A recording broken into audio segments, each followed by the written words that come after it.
Grand Funk Railroad returns to Del Lago tomorrow night, and playing in the band these days is guitar player Bruce Kulick, maybe most recognizable as a member of Kiss in the 1980s when the band didn't wear makeup. When the opportunity to interview him came up, we knew we had to turn to our executive producer, Mike DiGiorgio, the biggest Kiss fan we know. Here's the first part of their conversation. Back on the road. Typically, the question is, you ask someone, how does it feel to be back on the road? You get some standard answers, but this time it really means something. Yeah, exactly. Having Grand Funk back on the road, which was a very, very huge adjustment for my mind, for my life. You know, for 20 years now, we've been touring the same 5 guys. We all really get along. We love the gigs. You know, we play well together. We, have a great catalog of music. And then, of course, there it was. I remember us having some concerns last March at the last show we did in 2020, which was in the Tropicana showroom, casino, and backstage us talking about what's going to happen. We had dates booked, what I mean? We were expecting to see each other the following week. And of course, by Wednesday, the whole world changed, and that was it. Everything came to a screeching halt.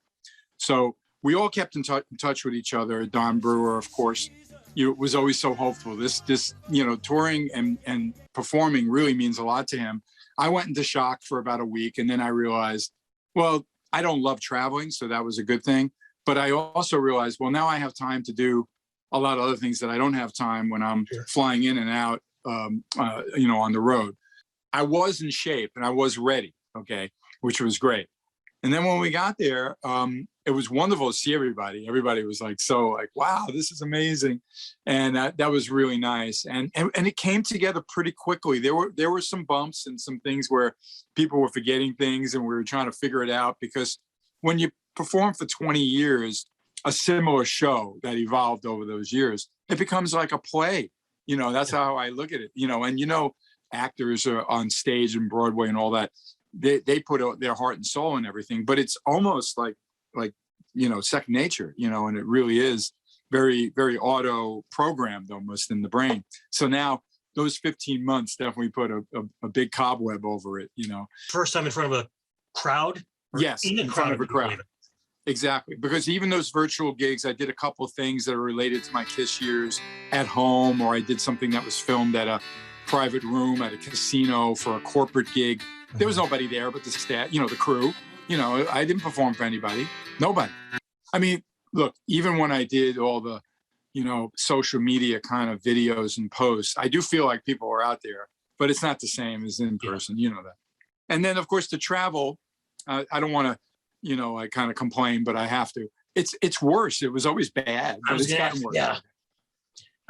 You're obviously noticing different protocols. Are you noticing different things? The airlines have to act everything different. You know what I mean?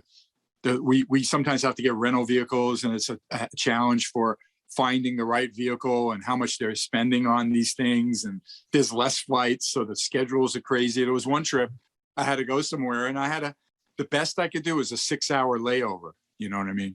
Yeah. And that's like, by the time you get to the hotel at 11 o'clock at night, you're like, what did I just do? I left the house at, 7:30 in the morning. You know what I mean? How long did this take, right? So, musicians always like to say, you're paid for the travel and all that, and not for the hour and 20 or an hour and a half on stage. That's the glory of it. How about at venues themselves? Are you noticing different protocols, or are you having to adapt for different rules, different places? No, it hasn't been. I noticed that some were a little different, and you got to remember, things keep evolving. You're up on the news. So now, of course, they're saying wear a mask. Now, we're all vaccinated in the band. We're comfortable with each other. I was much stricter on this past weekend because the news wasn't very, very, very fun. You know what I mean? And then I saw a hybrid of people at the hotel, and it's just, this is very complicated for the world to figure out. And I never like to get, I'm very, very mathematical and scientific, and I have some great doctor friends who are musicians. That's how I know them. Okay. Although some of my regular doctors find me pretty entertaining, you know what I mean? Even if they're not a fan. Yeah. But I'm going to follow the science. And that's why I really didn't do a lot of things, even when other friends of mine were going places and doing things. And I'm going to be more careful now as well.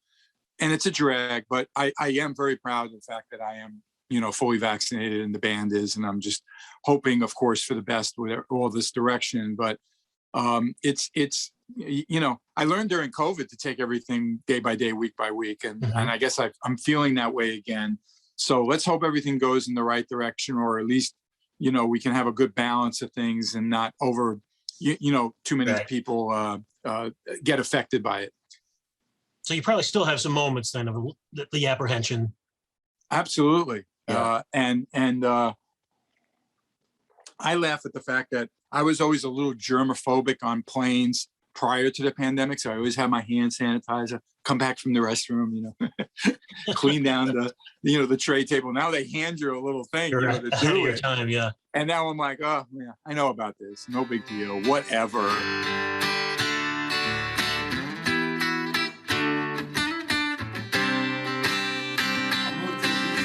Now to part 2 of our interview with guitar player Bruce Kulick. Tonight, he's playing at Del Lago as a member of Grand Funk Railroad. He's also known for his time with Kiss, which is why we asked our executive producer and huge Kiss fan, Mike DiGiorgio, to interview him. They also talked about his time with the Good Rats. And check this out, video of them playing right here on WUHF in 1982. You know what band I want to ask you about, because I'm sure somebody in the audience will want to bring it up, is the Good Rats. When I first came to Rochester, I always heard about legendary performances by the Good Rats. Yeah. I don't know if you have any memories of being up in upstate The New Penny York. Arcade. Absolutely. We went up there and, Joe Franco, great drummer. I didn't totally get it. Pepe was definitely had a strong, powerful voice. He wrote great songs, and his brother was kind of odd as Fredo, with the little mustache, But I was there to play lead guitar, and John DeCat was basically like their Ace Frehley lead guitar player, whatever, It was a little odd, but it was a local gig, so I could be home, play. In a way, it was a good woodshedding because I was constantly gigging, Some of my favorite gigs. I know we filmed a TV thing in Rochester. Oh. I saw something, or a friend of mine has some pictures of that. And the Penny Arcade and upstate New York was always very strong for the band. What's your relationship like with the Kiss organization these days, would you say? Really, really great. I mean, it never was ever really strained. I mean, I could whine and say I was left behind, but they paid me for a year when they went off for the reunion tour.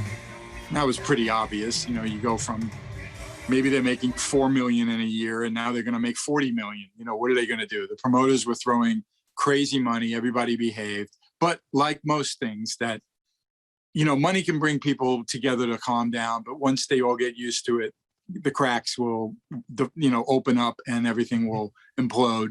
Hence, Peter and Ace both exiting. And for the business model, it totally always made sense to me.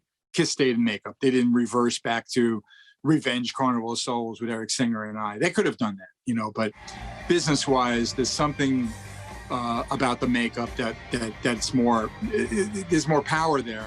There's more mystery, and they become superheroes instead of older rockers. You know what I mean?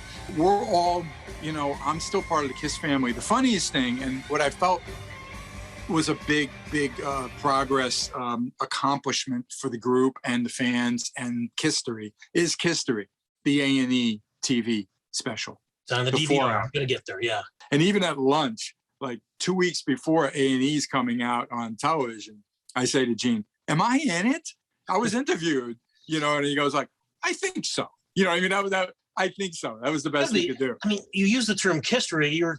You've got a big part. You were no, I know, but I also know that I don't know what the angle is going to be. Am I a footnote or am I a part of it? I don't know. But it turned out that I was a part of it. Okay. Yeah, I mean, I'm reminded we're talking about MTV's 40th anniversary this week. You were on MTV every day, every afternoon. No, I know. This was in that Dial MTV thing. But there's been many other documentaries and things about Kiss that came out where they were really loose with the details, and they adapted things to and just glossed over the non-makeup and things like that. So, and there was another documentary that these people in England started that actually never came out. and I know I was filmed for that. You see what I mean? So until I watched it with Lisa, and I was just sat there like, like really shocked. I'm very happy. I'm like, oh, look at that. And then they had really amazing footage. In some way, Kiss will always be a part of pop culture and active in some way. One more quick kind of personal thing before I wrap up with it. My wife would kill me if I didn't mention. I got married in October. My wife came down the aisle to Forever. Oh, wow. Look at you. Which I'm sure you can lie to me and say you've never heard that before, but never heard it before. No. I mean, I do cameos for that. You know what I mean? Oh, please play a little Forever. It's our wedding song. So, you did one for us. Oh, really? There you go. Okay. Then again, on my birthday, you're not alone. Oh, it's a beautiful solo. Yeah. So everything's always connected, and of course, when Michael built that solo career and took off and won a Grammy, and now he's like, I want to write a song for Kiss. Paul, and then they get together and have this hit that it's a song that appears, that's a part of your marriage, you know what I mean? And I play guitar on it, so it's all good. Everybody, please be respectful, be kind to. This is a struggle for everyone, and no, there isn't one magic answer or path, except I do think kindness and some patience and civility is really important. And I think we should, as a country and human beings, as a world, we need more of that. That's all. So come here, Grand Funk, because we're all about a good time music, okay? You'll never see five guys smiling more and performing for their hearts out than at a Grand Funk show. How awesome is that? What a great interview. And we'll put the entire interview with Bruce up on foxrochester.com. Local headlines are next.